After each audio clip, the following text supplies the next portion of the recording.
चलिए एक बार फिर से आज हम लोग मिल चुके हैं एक साथ करने के लिए अपने स्पेशल सीरीज को, जिसमें हम करने लग रहे हैं कई सारे ऑब्जेक्टिव क्वेश्चंस।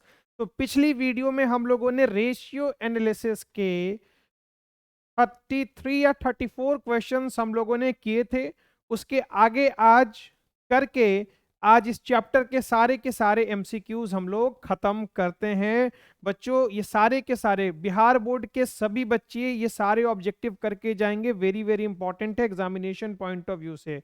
इस ऑब्जेक्टिव की सीरीज को अगर आप ढंग से देख लेते हो, कर लेते हो समझ समझ के, अंडरस्टैंडिंग के साथ, तो फिर 50 में 50 ऑब्जेक्टिव आपके बिल्कुल आने तय हैं। और सीबीएसई वाले बच्चे भी इसको फटाफट कर लें, एक बार जरूर करना है कि आपको आइडिया लग जाएगा क्वेश्चन आपसे भी किस तरीके से पूछ सकता है। और इसके साथ ही साथ आपका रेशियो एनालिसिस भी रिवाइज हो जाएगा साथ के साथ। इसलिए चलो आओ, जितना हम लोगों ने किया था उसके आगे आज हम लोग देखते हैं। भैया देखो जरा, क्वेश्चन नंबर 33 तक हम लोगों ने किया था, जहां लास्ट क्लास में मुझे याद आ रहा है।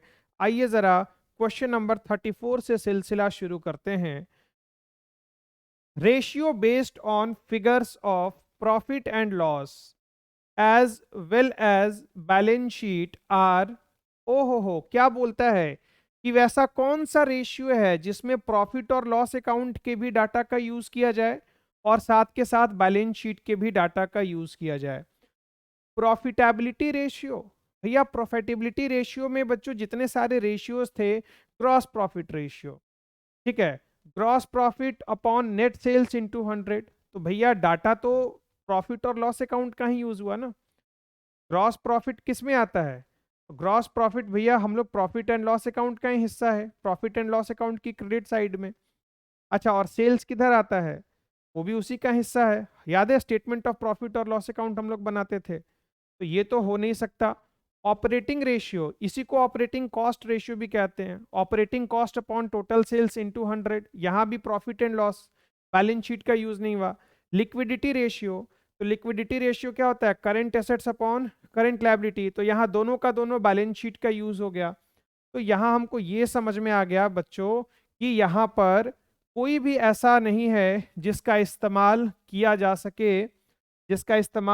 सके, यहाँ कोई भी वैसा रेशियो नहीं दिया जिसमें प्रॉफिट और लॉस अकाउंट और बैलेंस शीट के डाटा को यूज करते हुए निकाला जा सके रेशियो। इसलिए हमारा correct answer is option number D. तो याद रखना, ऑब्जेक्टिव में नन ऑफ दीज भी आंसर हो सकता है, इसीलिए ध्यान से करना है सवाल को। ऑब्जेक्टिव क्वेश्चन को दो दो बार पढ़ने हैं, वरना टैं बोल जाओगे फिर एग्जाम में। समझ रहे हो ना? चलो देखो उसके आगे देखो जरा, 35, to know the return on investment, ROI जानने के लिए कैपिटल एम्प्लॉयड का क्या मतलब होता है? Capital employed is equal to what? तो भैया हम जानते हैं capital employed is equal to total assets minus total liabilities. तो देखो जरा, नेट फिक्स्ड एसेट्स नहीं, current assets minus current liabilities, भैया ये तो वर्किंग कैपिटल का हो गया, ये थोड़ी है, हमको तो कैपिटल एम्प्लॉयड चाहिए। क्रॉस ब्लॉक, क्या कहना चाह रहे हो? ये भी नहीं। अच्छा, fixed assets plus current assets, इन दोनों को जोड़ दिया तो मेरे पास टोटल एसेट्स आ गया, और टोटल एसेट्स में से मैंने करेंट लायबिलिटीज को माइनस कर लिया, जो दिया है उसी को लेंगे। Option D is the correct answer, best option को चुनना है। और जितने सारे रेशियो एनालिसिस की प्लेलिस्ट बनी हुई है यूट्यूब पर, जाके आप उस सारी वीडियोस को देखें। उसके बाद ऐसा एक भी सवाल नहीं होगा जो आपसे नहीं बन रहा होगा, अगर आपको इन सवालों में दिक्कत हो रही है तो। जिन बच्चों का कॉन्सेप्ट बहुत अच्छा है उन बच्चों को थोड़ी भी तकलीफ इस सेगमेंट में तो नहीं ही होने वाली है। आइए जरा अगला क्वेश्चन देखते हैं, क्वेश्चन नंबर 36। क्वेश्चन नंबर 36 में जरा करेक्शन है, 2 लाख को काट के 2,10,000 कर लो। क्या बोला देखो जरा, the opening stock 50,000, closing stock 60,000, cost of good sold 2,10,000। बोलता है स्टॉक टर्नओवर रेशियो निकालो। अरे भाई याद है तुमको, इन्वेंट्री टर्नओवर रेशियो हम निकालना सिखाए थे, और इन्वेंट्री टर्नओवर रेशियो का फॉर्मूला क्या बताए थे? जल्दी से बता दो। Cost of good sold upon average inventory, cost of good sold upon average inventory. इस चैप्टर के अंदर अगर बच्चों का कमांड कुछ बेसिक फॉर्मूले के ऊपर है, जो मैंने बहुत ही शानदार तरीके से कवर अप करवाया है, तो फिर आपको सवाल बिल्कुल परेशान नहीं करेगा। लेकिन अगर आपका कमांड फॉर्मूले का आपको अब जिस बच्चा को फॉर्मूला नहीं पता होगा वो कहाँ से कर लेगा? और फॉर्मूला कैसे याद करना है या लॉजिक के साथ दिमाग में रखना है, ये आपको एक बार में क्लास करने से नहीं आएगा। आप उन वीडियोस को 2 बार देखो, क्वेश्चंस को बिना देखे हुए बनाने का प्रयास करो। आपके पास जो असाइनमेंट है, जब आप पूरे असाइनमेंट को एक बार बिना देखे बना लोगे ना, तो फिर वहां से समझ जाओ कि इस चैप्टर में तुम्हारी पकड़ होनी शुरू हो जाएगी। इसलिए परेशान मत हो, उस फॉर्मूले को डेली देखा करो। सुबह उठ के ये चैप्टर अगर नया तुमने पढ़ा है तो इनके फॉर्मूलों को डेली देखो, आपको धीरे धीरे दिमाग में पिक्चर क्लियर होना शुरू हो जाएगा, और कुछ नहीं। अच्छा, कॉस्ट ऑफ गुड सोल्ड कितना दिया है जरा देखो। सीओजीएस दिया है 2,10,000। सीओजीएस दिया है कितना? 2,10,000 डिवाइडेड बाई एवरेज इन्वेंट्री। और एवरेज आप जानते हो, opening plus closing divided by 2।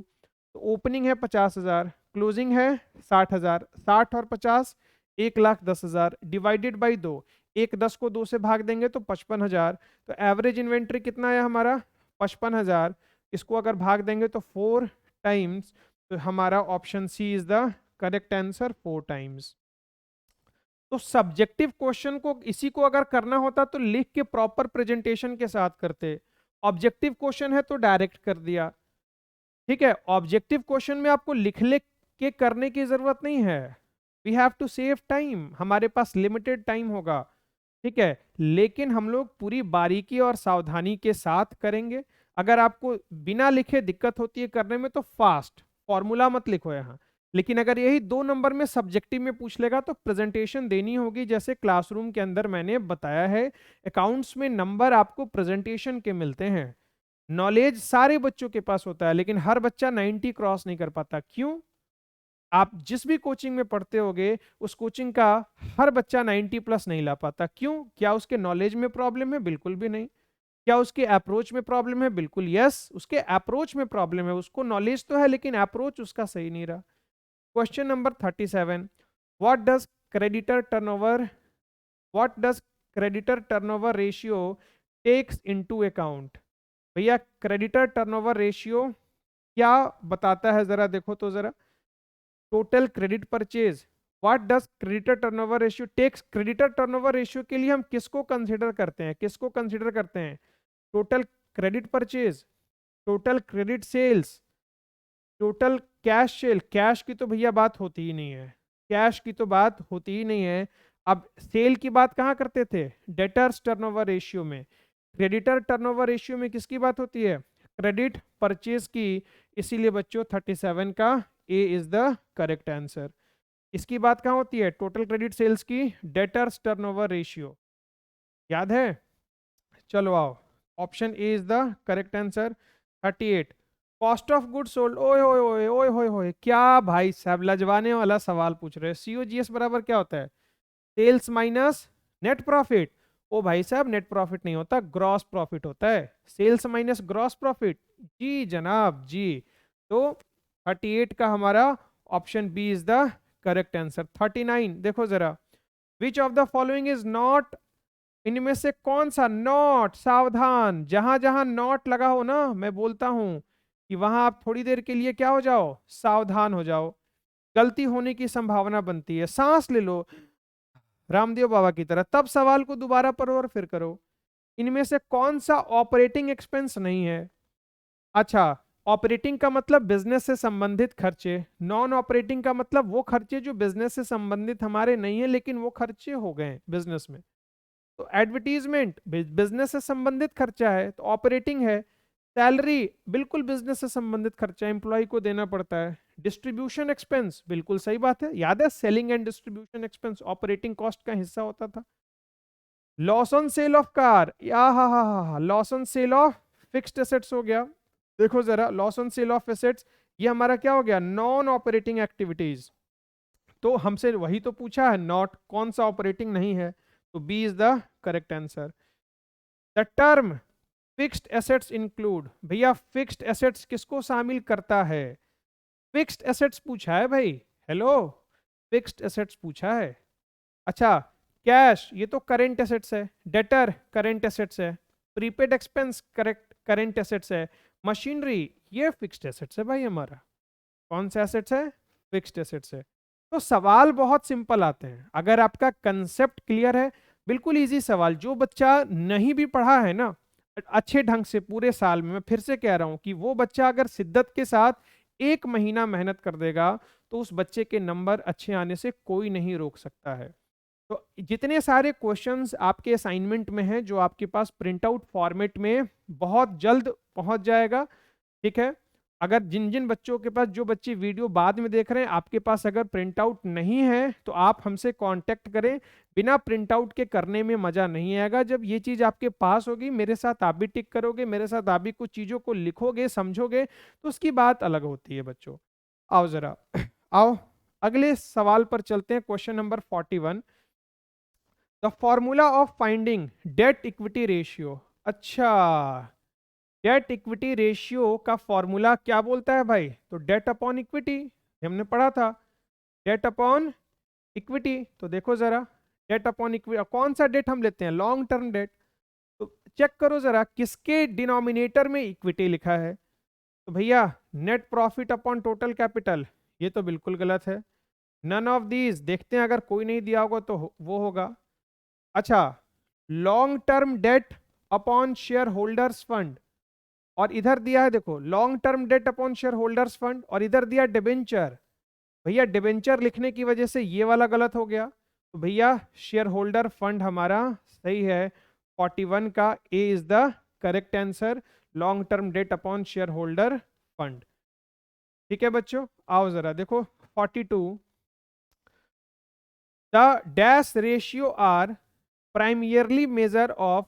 अच्छा, earning capacity of a business को कौन बताता है? बिजनेस कितना कमाएगा, दिमाग लगाओ। लिक्विडिटी रेशियो हमारा बताता था शॉर्ट टर्म लायबिलिटीज को पे करने के लिए कंपनी कैपेबल है या नहीं।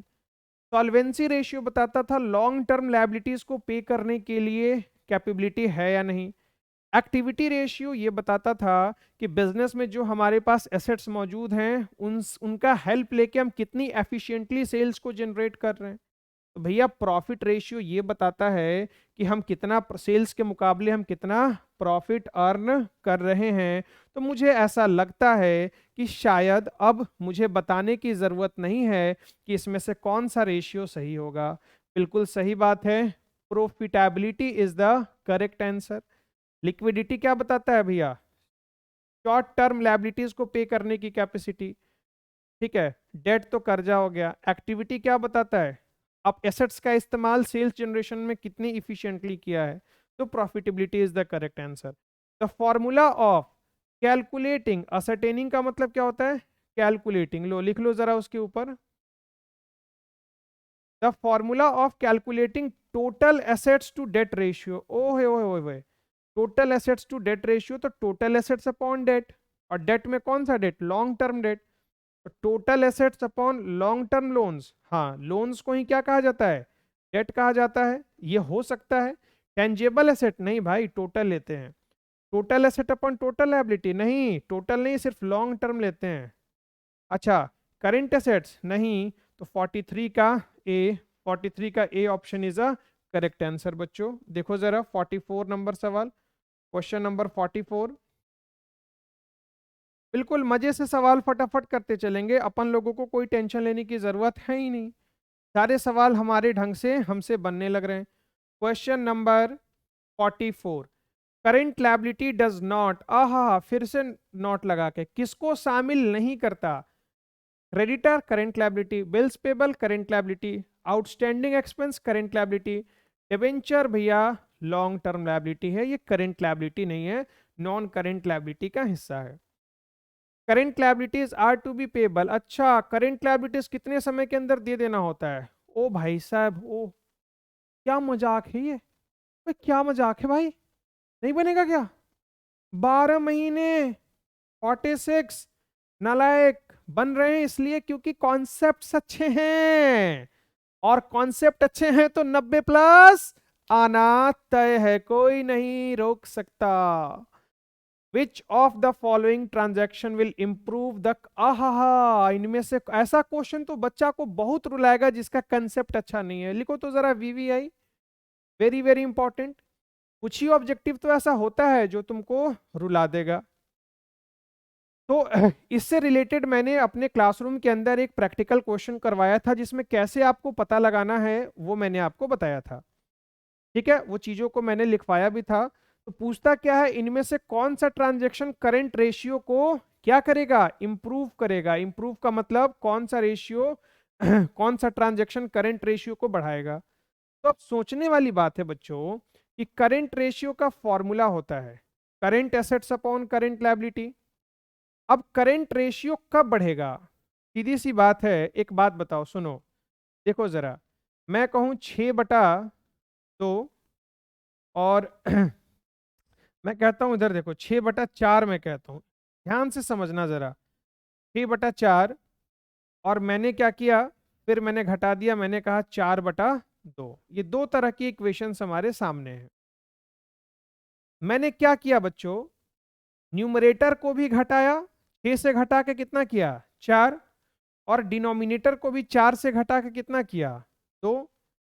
अब जरा इसका रिजल्ट बताओ, 6/4 अगर करोगे तो 1.5 आएगा, और अगर इसको डिवाइड करोगे तो 2 आएगा। इसका मतलब क्या हुआ कि न्यूमरेटर और डिनोमिनेटर अगर दोनों ही घटेंगे, मतलब अगर करंट एसेट भी घटेगा और करंट लायबिलिटी भी घटेगा, तो उस केस में हमारा ये देखो ना, करंट रेशियो बढ़ रहा है घट रहा है। बहुत इंपॉर्टेंट चीज समझा रहा हूं, बच्चा परेशान रहता है बहुत ही शानदार तरीके से। अगर दिक्कत हो गई हो तो एक बार वीडियो को रोक के जरा 20-25 सेकंड 1 मिनट बैक चले जाना, दोबारा से सुन लेना मैंने कैसे समझाया है इन चीजों को। बात समझ में आ रही है? तो क्या समझ में आया कि करंट रेशियो तब बढ़ेगा जब करंट एसेट और करंट लायबिलिटी दोनों घटे। अच्छा, बढ़ने का क्या रिस्पॉन्स हो सकता है, तो जब भी डाउट हो ना, मैथमेटिकल एग्जांपल ले लो, उल्टा कर लो। पहले था 4/2, अब हो गया 6/4।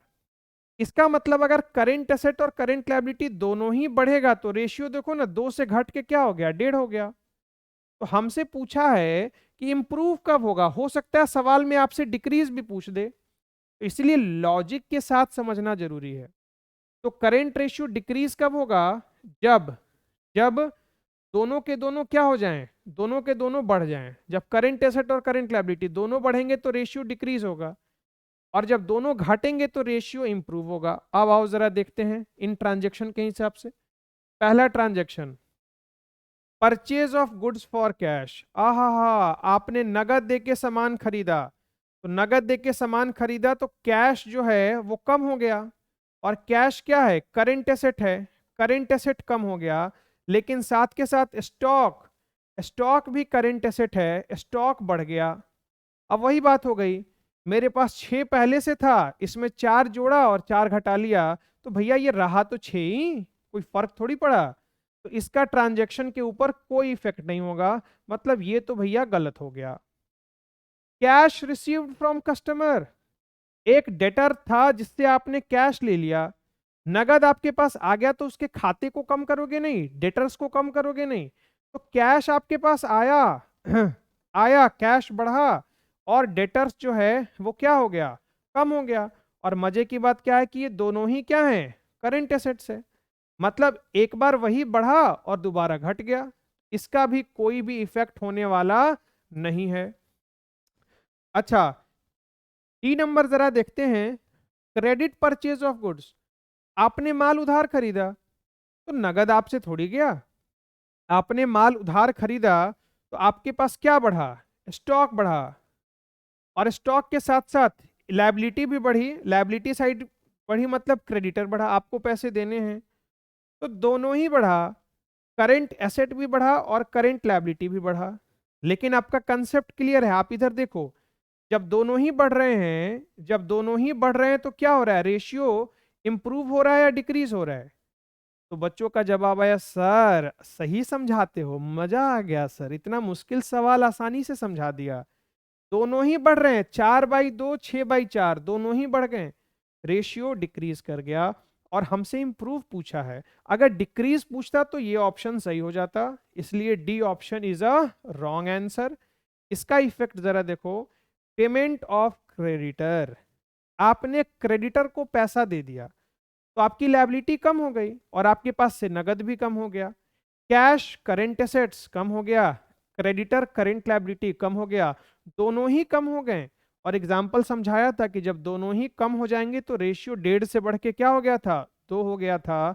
इसलिए option C is the correct answer. यही तो खास बात है भैया, यहाँ पर रटवाया नहीं, समझाया जाता है। ये नहीं कहा जाता ऐसे हो जाएगा कर लेना, ठीक है। तो जो सवाल दम है, जहां मुझे लगेगा कि आपको समझा के चलना है। अब जो बच्चा नया भी है इस चीज को देखेगा, उसको इजिली समझ में आएगा कि ये घटना चक्र किस हिसाब से चल रही है।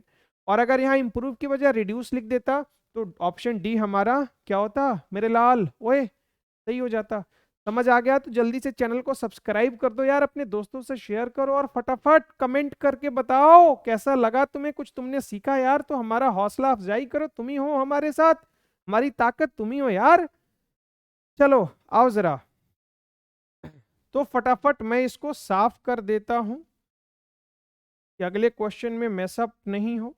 ये लो, टक टक टक टक टक, D is the correct answer. इसमें पूछा ही नहीं, मिसप्रिंट है, इसको अभी हम छोड़ देते हैं। मिसप्रिंट है, डाटा दिया लेकिन मिसप्रिंट हो गया, निकालना क्या है पता नहीं, इसलिए इसको स्किप कर देते हैं भाई। आगे आओ जरा, चलो 47 तक हो गया, फटाफट कर लेते हैं। 48, करंट एसेट्स इंक्लूड, ओए होए, करंट एसेट्स में कौन कौन सी चीज शामिल होगी, शामिल होगी पूछता है भाई। और ये भी पूछ सकता है current asset does not include, does not include, तो नॉट देखते तुमको सावधान हो जाना है। क्या हो जाना है, सावधान हो जाना है।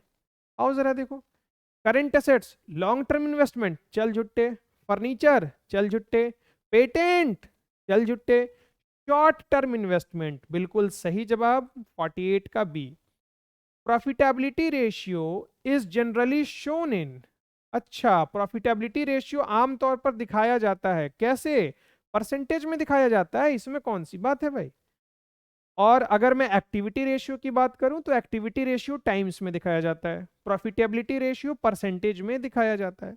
तो भाई साहब सवाल करते करते खोपड़े का भी यूज करना है। इन सवालों का मकसद ये है कि आप कितनी जल्दी सोच पाते हो, ऑब्जेक्टिव क्वेश्चन बस यही है कि हर ऑप्शंस के हिसाब से आपका दिमाग चलना चाहिए। ये हो रहा है तो क्यों हो रहा है, और ये नहीं हो रहा है तो क्यों नहीं हो रहा है। बात समझ में आ रही है। टाइम्स में क्या होता, अगर हमसे एक्टिविटी रेशियो पूछता, परफॉर्मेंस रेशियो पूछता तो ये हो जाता। सिंपल रेशियो का मतलब क्या हुआ, लिक्विडिटी रेशियो अगर पूछता, सॉल्वेंसी रेशियो पूछता तो हमारा जवाब ये होता। परसेंटेज में पूछा है, profitability ratio is the correct answer मेरे लाल। चलो जल्दी से वीडियो पर लाइक कर दो एक बार, अगर चीजें समझ में आ गई जल्दी से लाइक कर दो, तुम्हारा क्या जाता है यार। कम ऑन यार, कम ऑन, आपकी सपोर्ट की जरूरत है हमें, आपके लिए मैं मेहनत करने लग रहा हूँ बिल्कुल फ्री ऑफ कॉस्ट, इतना तो बनता है यार अपने टीचर के लिए। खैर आ जाओ जरा, कई बच्चे सुन के भी इग्नोर करते हैं, जाने दो यार, काम है इनका बोलना। यार छोटी छोटी चीजें मैं देखता हूँ और कंसीडर करता हूँ कौन बच्चे मेरी बात मान रहे हैं यार, दिल की बात लिख दो ना यार, अगर तुम्हें सब अच्छा लग रहा है तो, बुरा लग रहा है तो वो भी लिख दो, हम सुधार कर लेंगे। खैर आओ जरा, मैं क्या कहूँ, दिल की दास्तां क्या सुनाऊं तुम्हें। इक्विटी शेयर कैपिटल इतना दिया है। सवाल नंबर 50 है भाई, ध्यान से करना है, 50 नंबर सवाल हमारा अर्धशतक पुरने वाला है। Equity share capital 15 lakh, reserve and surplus 7.5 lakh. अच्छी बात है, अगर इन दोनों को मैं जोड़ दूं तो मेरे पास क्या आ जाएगा, इक्विटी शेयर कैपिटल और इन दोनों को प्लस कर दूं तो share holders fund, share holders fund. भाई याद कर लो जरा बैलेंस शीट के कंपोनेंट्स, मेजर हेड सब हेड, इन दोनों को जोड़ के शेयर होल्डर्स फंड। और टोटल एसेट दिया है, बोलता है क्या निकालो, प्रोप्राइटरी रेशियो निकालो। जिसको फॉर्मूला याद है उसके सवाल में कोई दिक्कत ही नहीं है। प्रोप्राइटरी रेशियो क्या होता है proprietary ratio is equal to क्या होता है, शेयर होल्डर्स फंड का फॉर्मूला होता है share holders fund, share holders fund divided by total assets, divided by total assets. ये लो शेयर होल्डर्स फंड जोड़ो, 15 लाख और 7.5 lakh, 22.5 lakh share holders fund, और डिवाइडेड बाई कितना है 45 लाख। भाई भाग दे देना भाई, 22.5 लाख डिवाइडेड बाई, अच्छा दे दोगे, और गुना 100 कर देंगे भाई, गुना 100 कर देंगे। इधर गया भाई कैलकुलेटर, आजा। ओए 22,50,000 डिवाइडेड बाई 45 लाख गुना 100, 50। ये लो भाई, वैसे भी दिख रहा है 22,50 का डबल होता है 45। 50% आधा होता है, 45 लाख का आधा होता है 22,50,000। तो 50% तो वैसे भी दिख रहा है। तो option A is the correct answer. तो फॉर्मूले का खेल है भाई मेरे। ओए, फॉर्मूला याद होना चाहिए बस। तो जरा अच्छे से देख लो, मैं बार बार कहने लग रहा हूं, बार बार कहने लग रहा हूं, जो फॉर्मूला तुमने नोट्स में लिख रखा है, मैंने लिखवा रखा है, मेरे भाई बार बार देख लो, एक भी नंबर कटने नहीं देना है हमें। 50 में 50 लाने हैं। बात समझ में आ रही है? और सीबीएसई वालों, तुम्हें लॉजिक के साथ ऑब्जेक्टिव, तुमको गोले भरने के लिए नहीं देता। ऑब्जेक्टिव देता भी है तो बोलता है विथ रीजन लिखो। तो विथ रीजन ऐसे ही आपको करके सॉल्व करके बताना होगा कि ये आंसर हुआ। आओ जरा, 1 मार्क्स में दे देता है ऐसे question. Proprietary ratio is calculated by the following formula. भाई साहब, बहुत मुश्किल सवाल पूछा, अभी ऊपर ही लिख रखा है, shareholder fund upon total assets. Option C is the correct answer. आ जाओ भाई। वाह सर वाह, मजा ही आ गया सर, सारे सवाल बनने लग रहे हैं, बनेंगे भी। The satisfactory ratio between internal and external. Internal and external equity. कई बच्चा तो अब रोएगा, खून के आंसू रोएगा वो। खून के आंसू ये कैसे होते हैं? आंसू जो निकले उसमें लाल मिर्च मिला देना और तब मम्मी को दिखाना और कहना मम्मी खून के आंसू, लाल लाल आंसू। नालायक कहीं का, पढ़ेगा नहीं, उसको खून के आंसू कहते हैं। अब मैंने कॉन्सेप्ट सिखाया था, इस शब्द कहाँ यूज हुआ था, जरा एक बार अपने नोट्स को पलट के देख लेना। जहां मैं डेट टू इक्विटी रेशियो जब मैं आपको बता रहा था, तो वहां में एक्सटर्नल और इंटरनल का यूज मैंने किया था कि कंपनी इंटरनली और एक्सटर्नली फंड्स को जो जनरेट करती है उसके रेशियो को डेट इक्विटी रेशियो बताता है, और वो कितना होना चाहिए। तो आइडियल डेट इक्विटी रेशियो बच्चों, आइडियल डेट इक्विटी रेशियो कितना होता है? 2:1। Option B is the correct answer. Operating ratio, अच्छा ऑपरेटिंग रेशियो को ऑपरेटिंग कॉस्ट रेशियो भी कहते हैं। कहाँ निकालते थे भाई? ओए कहाँ निकालते थे? कहाँ निकालते थे? प्रॉफिटेबिलिटी रेशियो में निकालते थे ना। Gross profit ratio, operating cost ratio, operating profit ratio. याद आ रहा है? जाके फटाफट, नहीं याद आ रहा है वीडियो पॉज करो, जाके देखो कौन सी रेशियो में। हर असाइनमेंट के हर हेडिंग में मैंने सबसे पहले बताया है कि प्रॉफिटेबिलिटी रेशियो में कितने तरह के रेशियोज निकालने हैं, सॉल्वेंसी में कितने तरह के निकालने हैं, ठीक है, एक्टिविटी में कितने तरह के निकालने हैं। तो भाई साहब, ये किसका हिस्सा है? Operating ratio. ऑपरेटिंग रेशियो क्या होता है? प्रॉफिटेबिलिटी रेशियो के बराबर होता है। आओ जरा करते हैं अगला सवाल, सवाल number 54। Dash ratio are a measure of speed. अच्छा, गति। किस चीज की गति? With which various accounts are converted into sales. वो कौन सा रेशियो है जो बताता है कि चीजों को कितनी रफ्तार में सेल्स में कन्वर्ट कर लिया जाएगा और कैश में कन्वर्ट कर लिया जाएगा? तो सोचने वाली बात है भाई, सोचने वाली बात है। एक्टिविटी रेशियो, एक्टिविटी रेशियो चलो इसको पेंडिंग रखते हैं। लिक्विडिटी रेशियो, कभी कई बार ऑब्जेक्टिव सवाल, अगर सही आंसर नहीं पता, गलत को छाटो, सही अपने आप आ जाएगा। लिक्विडिटी क्या बताता है? लिक्विडिटी बताता है शॉर्ट टर्म लायबिलिटीज को पे करने की कितनी हैसियत रखते हैं। तो ये तो हो नहीं सकता, क्योंकि पूछा क्या है कि कौन सा रेशियो है जो सेल और कैश में कन्वर्ट करने की गति को बताता है। Solvency ratio long term liability को बताता है। प्रॉफिटेबिलिटी रेशियो प्रॉफिट को बताता है। भाई साहब, तो बच कौन गया? होए होए, बच कौन गया भाई? आंसर नहीं पता तुझे? भाई साहब, तो तरीके सीखो।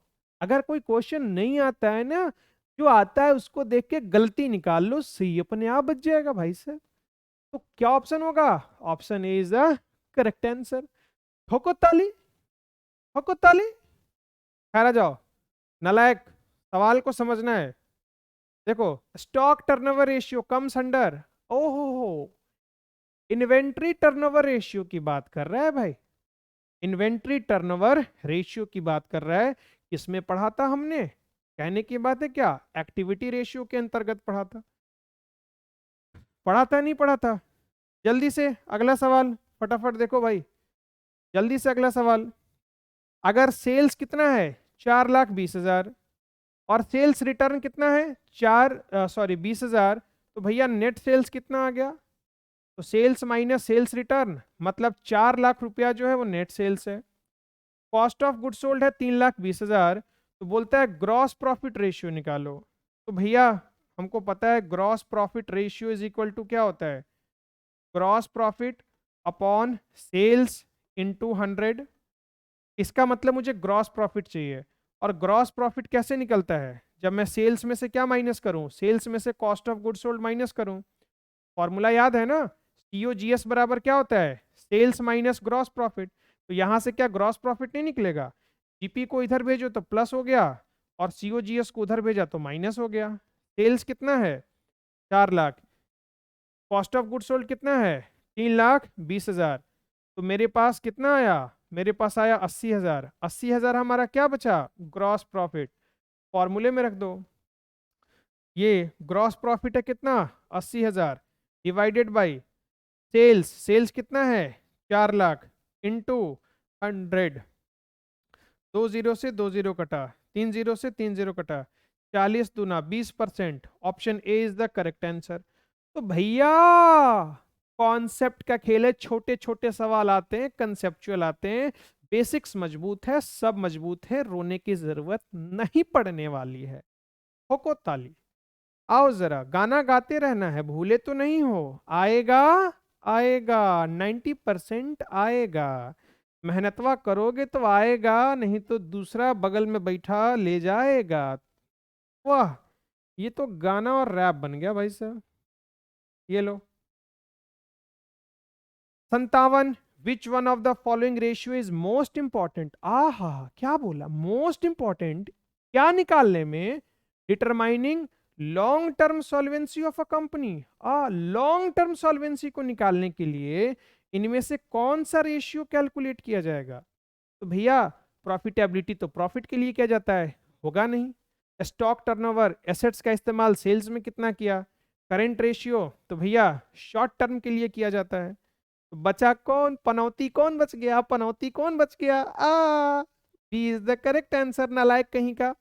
तो देख रहा है, घबराना नहीं है सवाल से, बार बार कहते हैं ये बात, सवाल कितना भी मुश्किल हो जवाब तुम दे सकता है, उल्टा रास्ता चल जाओ आंसर आ जाएगा, नहीं पता तो गलत को छांटो ना जी। बात समझ में आ रहा है। सवाल नंबर 58, the two basic measures of, the two basic measures of liquidity are. अच्छा, लिक्विडिटी के दो important component, inventory turnover and current ratio. बक बुरबक, इन्वेंट्री तो होता है किसका, एक्टिविटी का।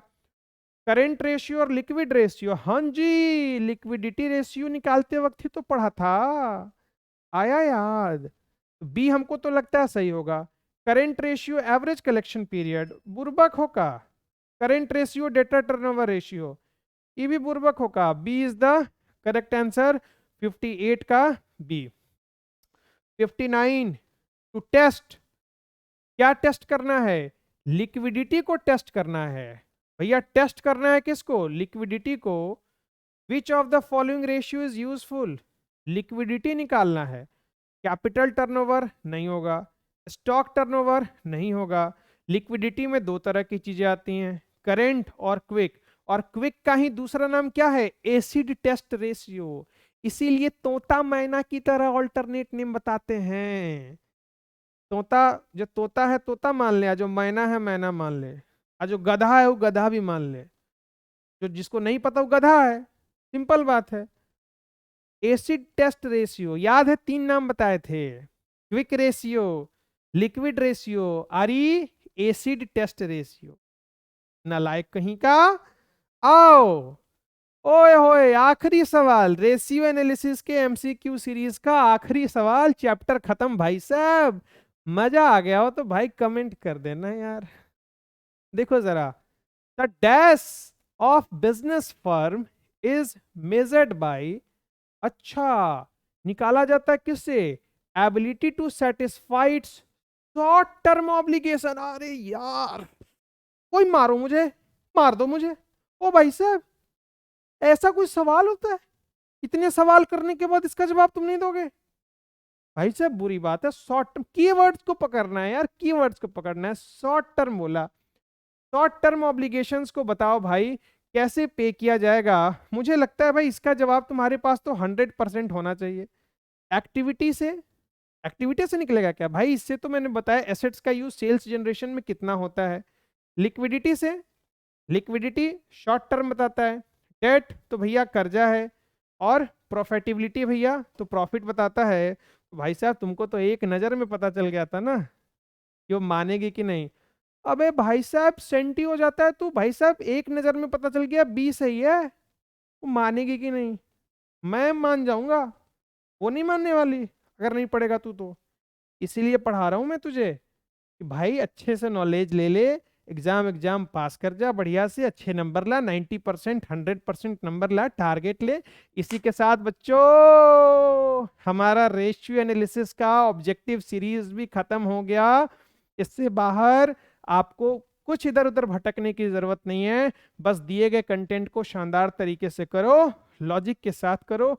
एक भी गलत नहीं होने दूंगा किसी भी बोर्ड के बच्चों का। मेहनत ईमानदारी से करते रहो। मिलते हैं अगले वीडियो में नए चैप्टर के साथ। तब तक के लिए पढ़ाई को जारी रखें, रिवीजन करते रहें और अपने माँ बाप के सपनों के लिए लड़ाई को जारी रखें, खत्म ना होने दे, क्योंकि एक वही हैं जो आपके लिए जिंदा हैं और आप में देखते हैं कि तुम वो इंसान हो जो परिवार की स्थिति, परिवार की मनोदशा को बदलोगे। उन तुम्हारे अंदर उनको कुछ ऐसा दिखाई देता है जिससे परिवार की सारी रेस्पेक्ट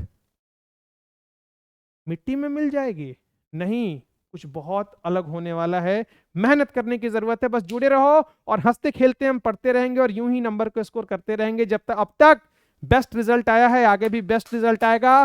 कारण सिर्फ एकमात्र है, वो है मेहनत। मिलते हैं अगले वीडियो में, तब तक के लिए टेक केयर, लव यू बच्चों।